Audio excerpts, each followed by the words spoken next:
नमस्कार, मैं हूं जयश्री नागदा।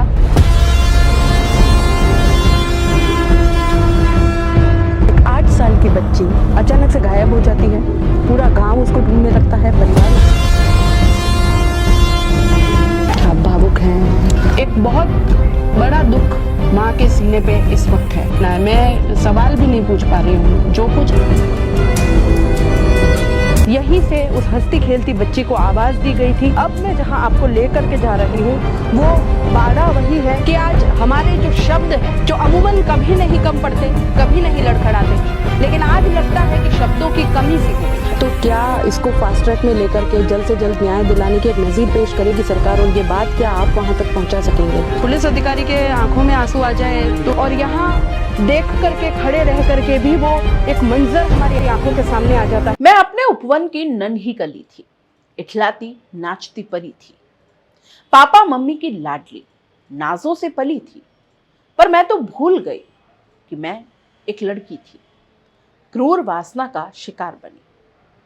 मेरी आत्मा चित्कार रही थी, क्या मैं इंसान नहीं थी? अपराध बोध हुआ जब मेरे टुकड़े किए। मेरा स्त्री होना ही, क्या मैं खुद अपराधी थी? ये चंद पंक्तियां उस मासूम बच्ची के साथ हुए भयानक हादसे को बयां करती है, और इसकी गहराई इस बात से ही जान लीजिए कि ये पंक्तियां हमने नहीं, किसी आम आदमी ने नहीं, बल्कि 60 साल की बच्ची से दुष्कर्म, हत्या और शव के 10 टुकड़े करने के मामले में फांसी की सजा सुनाने वाले जज ने अपने फैसले में लिखी है। जज खुद फैसला सुनाते हुए भावुक हो उठे। इस केस की भयावहता देखकर पॉक्सो 2 कोर्ट के जज संजय भटनागर ने लिखा कि आरोपी कमलेश राजपूत द्वारा नाबालिग के साथ रेप और हत्या का अपराध किया जा रहा था। तब निश्चित रूप से उस बेटी की आत्मा और आह और पीड़ा की कल्पना इस कविता से की जा सकती है। यह वो 10 लाइन की भावुक कविता थी जो मैंने आपको सुनाई दोस्तों। 29 मार्च 2023 को मावली थाना में बच्ची के लापता होने की रिपोर्ट दर्ज हुई थी। रिपोर्ट में बताया गया कि बेटी दोपहर 4 बजे स्कूल से घर आई, ड्रेस बदलकर ताऊजी के पास जाने का कहकर निकली थी, तब से वापस नहीं लौटी।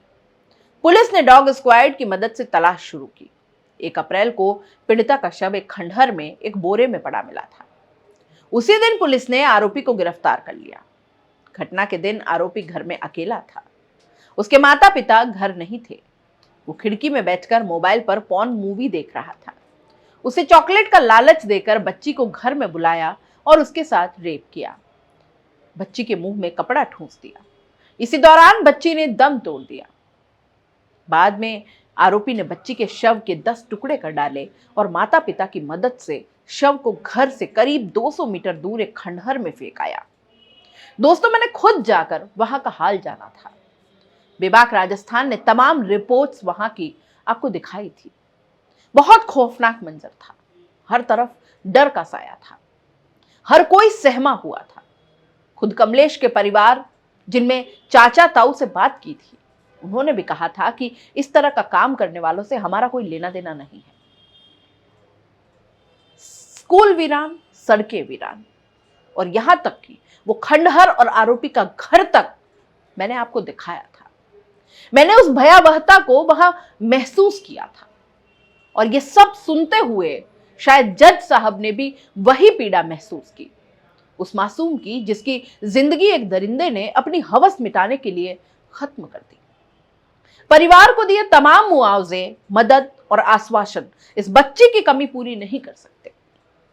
जब जब इस घटना का जिक्र होगा, जख्म हरे होंगे, उस पीड़ा को महसूस किया जाएगा। बता दें कि इस मामले में आरोपी कमलेश राजपूत को 2 दिन पहले यानी 4 नवंबर को कोर्ट ने फांसी की सजा सुनाई है। उसके माता पिता को साक्ष्य मिटाने और सहयोग करने के आरोप में 4-4 साल की सजा सुनाई है। हालांकि आरोपी के माता पिता को तुरंत ही जमानत भी मिल गई। आरोपी के वकील गोविंद वैष्णव ने बचाव में कोर्ट में कई तरह के तर्क पेश किए।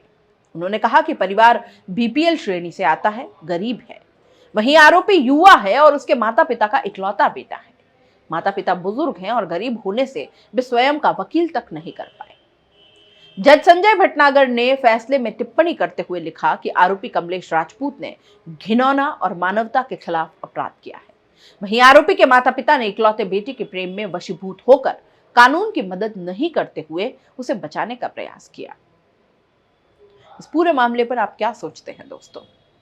अपनी राय कमेंट बॉक्स में जरूर लिखिएगा और जाते जाते चैनल को लाइक, शेयर और सब्सक्राइब जरूर कीजिएगा, क्योंकि ऐसी निष्पक्ष आवाज को उठाने के लिए हमें आपके साथ की बेहद जरूरत होती है। नमस्कार।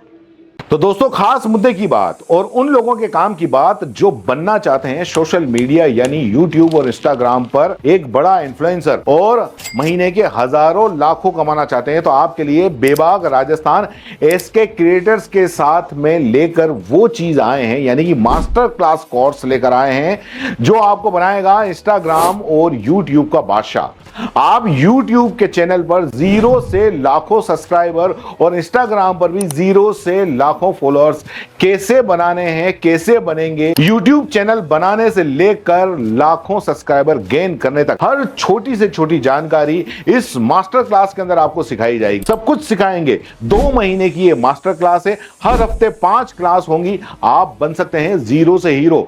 हर वो टेक्निकल नॉलेज जिसके बूते पर आप अपना चैनल ग्रो कर सकते हैं और लाखों कमा सकते हैं। तो देर किस बात की, नीचे लिखे नंबर पर कांटेक्ट करो और अपनी सीट बुक करवा लो, क्योंकि बहुत सीमित सीटें हैं। बाकी फीस कितनी है, आपको और क्या क्या जरूरी जानकारी चाहिए, वो सब कुछ आप इस नंबर पर पूछ सकते हो।